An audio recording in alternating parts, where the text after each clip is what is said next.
So, you've just finished high school and you're looking for a new job. You can't get a job at Woolies or Macca's because, let's face it, everyone's already working there. So that's where I step in. Welcome to the Drysdales Chaff Mill.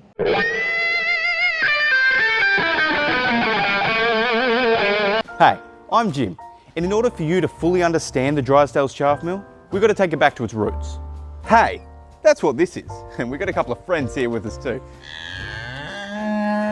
Now, luckily, here at the Drysdales Chaff Mill, we don't grow the stuff, we just cut it, mate. Now, we get deliveries of chaff from all around northern Victoria, and once we've got it out here in our hay shed, we bring it over to our teasers using our handy dandy forklift, and now we can get to the cutting. Cutting of the strings, of course. Now, the last bale that we have on furthest to the end, we need to always leave at least 2 strings on there in order for the bale to not collapse. But if you come with me down here, this bale is positioned in the middle. Therefore, we are able to get rid of all the strings. So what you want to do is, you want to find the knot. You can see it sticking out there. It blends in a bit with the hay, but you can see it there. That is part of the string.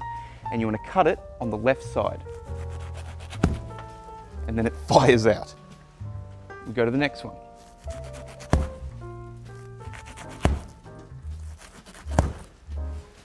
And then, because we've cut it on the knot, it becomes very easy for it to come out of the gap.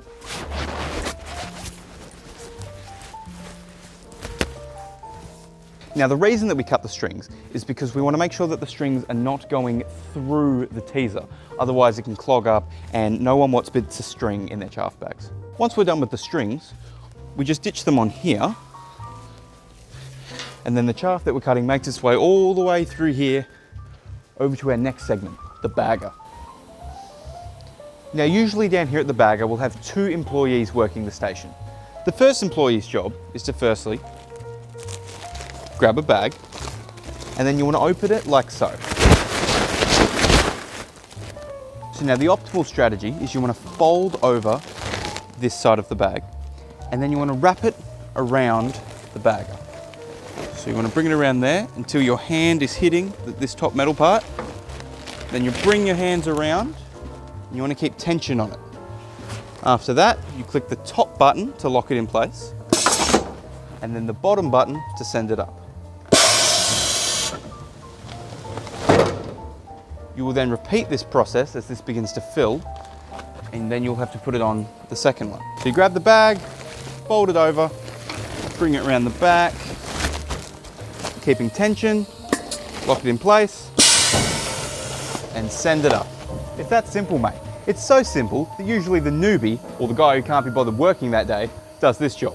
The second person's job is that once the bag is fully filled, it'll come down here, and then they'll need to grab both sides of the bag like this and rotate over onto the scales.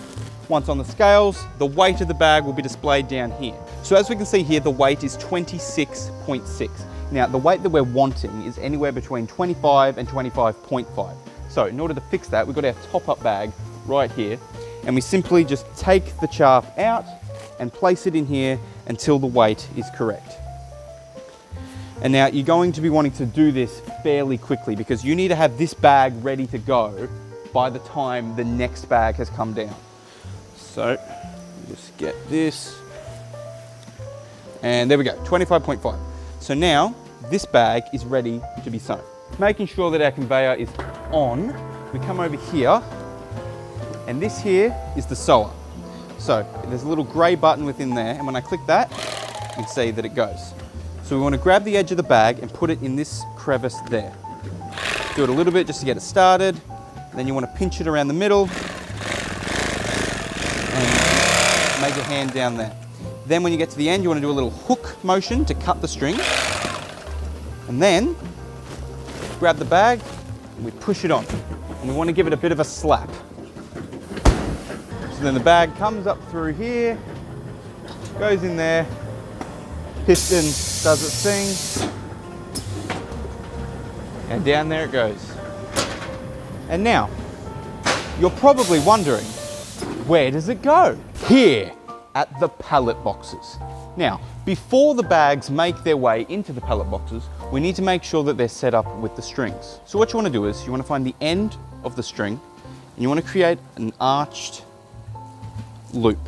Then you want to hold it together, and it's a bit like tying a balloon. You want to wrap it over 2 of your fingers, and then you find the hole that it creates, and then you push the end of it through there. Then you give it a tug, and you've got the shape that we want. Now that you've got your string prepared, you want to come down here and you want to put the knot through this gap here, like so. Then, keeping tension on it, you follow the string all the way back here till you find this little knob here. You wrap it around there, you come over to the other side, we do the same, and then bringing it all the way around, we want to wrap it around this bit here.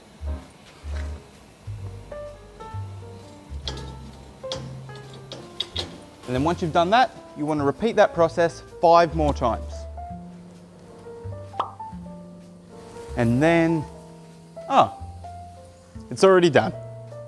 But in all seriousness, now, I'm no Thomas Musgrove. I am. So, in order to get those pesky little strings up the top, sometimes you need a block. You just stand on this. So much simpler. Now that all the strings have been put in, it's time to click the rotate button.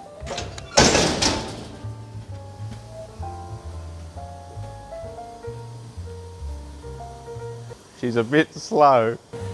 Once the pallet box is fully rotated, the robot will then grab the bags that have made their way down the conveyor. It'll then place them into where it has been programmed to put them.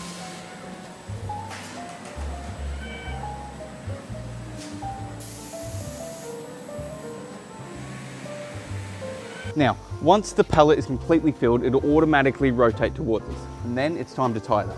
So, to do that, you need to grab the loop that we had earlier and unravel this side. Then, you want to pull them both out until they don't move anymore. Thread this through the loop. Then we want to pull this bit out and push on the loop. Wrap it around a hand, pull it out, push on the loop. Out, push on the loop until there's complete tension. Then you want to pinch the loop, thread this underneath, and then pull that through there. And then we repeat that for all the levels. Now again, I'm no Thomas Musgrove. I am. So I am unable to reach the top strings, so that's where this comes in handy. For grabbing these, threading them through. Once all the strings are done, we click the open button. That opens up, and then we get it with a forklift.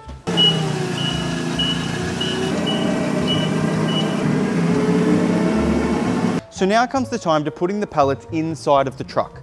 So in order to open up the truck, you want to find these clamps here. And you want to push on this black button to lift this piece up. And now that we've done that, this hook should just come undone. And then you want to repeat this process on all of the clips throughout the entire truck. So once you've taken off all of the clips, you come around here at the end and you'll see under here there is a clamp.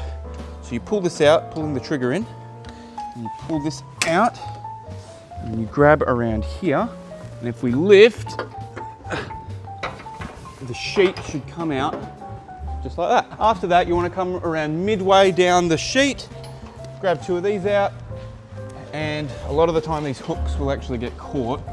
That you grab on there, and the sheet should just slide out like so. Now, before putting the pallets in, we actually have to take these poles out. So if we pull on this lever here, pulling up on the spring, and then we pull it out, it all comes out. Now, if you look up there, you'll see that the top of it is actually on a rail. So if we pull it along, we can move it out of the way, and that leaves a space here to put in the pallet. And now that the pallet is all loaded up and ready, we want to grab the pole from earlier, slide it along here, and you'll see up there, there's actually a small opening, and you may have trouble finding the hole sometimes. But once it's all lined up, we grab this bottom piece here, line that up, and if it's all in, we push this part in, lift up the lever, keeping tension, pushing it back, and it is secure. Theoretically, once the truck is full, we would then grab the curtain, bring it along here, close it.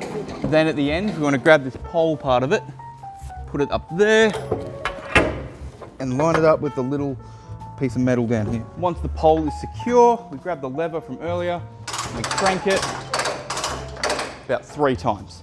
After that, we just go along, lifting this up, tucking the hook under, putting that in, pushing the black button. I'll show you again.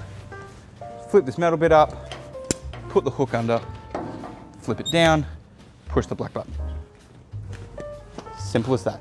So there you have it. Now you know everything you need to know about running the Drysdales Chaff. Well, you know, apart from doing the invoices, keeping on top of taxes, completing basic maintenance, dealing with cows, fixing the dust extractor, driving the truck, paying the wages, sharpening the knife, buying the hay, answering the phone. But hey, it's not a bad start now, is it? Here we go. Come with me on an adventure out into the world of dust. People like to draw inappropriate things on the metalwork down here. But if you look in there, that's where all the dust ends up. This is called the dust extractor. I'll tell you, the worst job you could possibly have at the Drysdales Chaff Mill is replacing the filters in that thing. Yeah, not fun at all. In fact, that's a good enough reason to not work here. You want him? Yeah!